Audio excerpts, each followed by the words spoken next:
NDA ఉపరాష్ట్రపతి అభ్యర్థిగా CP Radhakrishnan పేరు ఖరారైంది. ఆయన పేరును బీజేపీ జాతీయ అధ్యక్షుడు జేపీ నడ్డా అధికారికంగా ప్రకటించారు. ప్రస్తుతం ఉభయ సభల్లోనూ ఎన్డీఏ కూటమికి ఆధిక్యం ఉండటంతో గెలుపు నల్లేరుపై నడక కానుందని తెలుస్తోంది.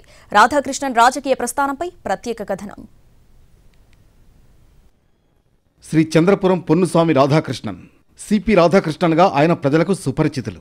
ప్రస్తుతం మహారాష్ట్ర గవర్నర్గా ఉన్న సిపి రాధాకృష్ణన్ పేరు ఉపరాష్ట్రపతిగా ఖరారైంది. 4 దశాబ్దాలుగా ఆయన వివిధ హోదాల్లో ప్రజలకు సేవలందించారు.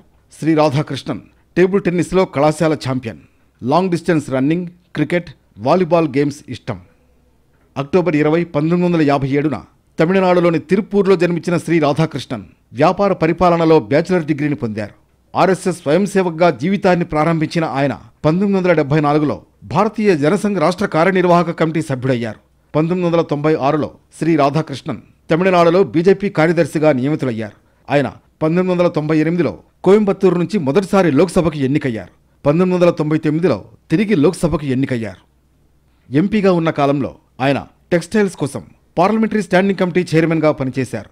ఆయన public sector undertakings, parliamentary committee మరియు ఫైనాన్స్ కోసం కన్సల్టేటివ్ కమిటీలో కూడా సభ్యుడిగా ఉన్నారు. స్టాక్ ఎక్స్చేంజ్ స్కామ్పై దర్యాప్తు చేస్తున్న పార్లమెంటరీ ప్రత్యేక కమిటీలో ఆయన సభ్యుడు.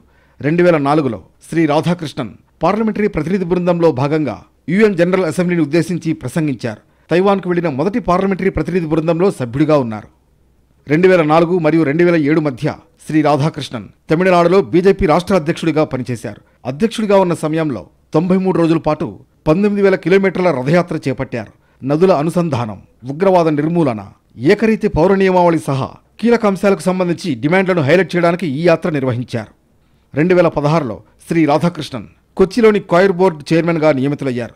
ఈ పదవిని ఆయన 4 సంవత్సరాలు నిర్వహించారు. ఆయన నాయకత్వంలో భారతదేశం నుంచి కాయిర్ ఎగుమతులు 2,532 కోట్ల రూపాయలకు చేరుకున్నాయి. 2020 నుంచి 2022 వరకు కేరళ బీజేపీ అఖిల భారత ఇన్ఛార్జిగా ఉన్నారు. ఫిబ్రవరి 18, 2023న శ్రీ రాధాకృష్ణన్ జార్ఖండ్ గవర్నర్గా నియమితులయ్యారు. తన మొదటి 4 నెలల్లోనే ఆయన జార్ఖండ్లోని 24 జిల్లాలను పర్యటించి పౌరులు మరియు జిల్లా అధికారులతో సంభాషించారు. Shri Radhakrishnan USA, UK, France, Germany, Italy, Spain, Portugal, Norway, Denmark, Sweden, Finland, Belgium, Holland, Turkey, China, Malaysia, Singapore, Taiwan, Thailand, Egypt, UAE, Bangladesh, Indonesia మరియు జపాన్లను సందర్శించారు. జూలై 31, 2024న మహారాష్ట్ర గవర్నర్గా ప్రమాణ స్వీకారం చేశారు. ఆయన నియామకానికి ముందు దాదాపు 1.5 సంవత్సరాలు జార్ఖండ్ గవర్నర్గా పనిచేశారు.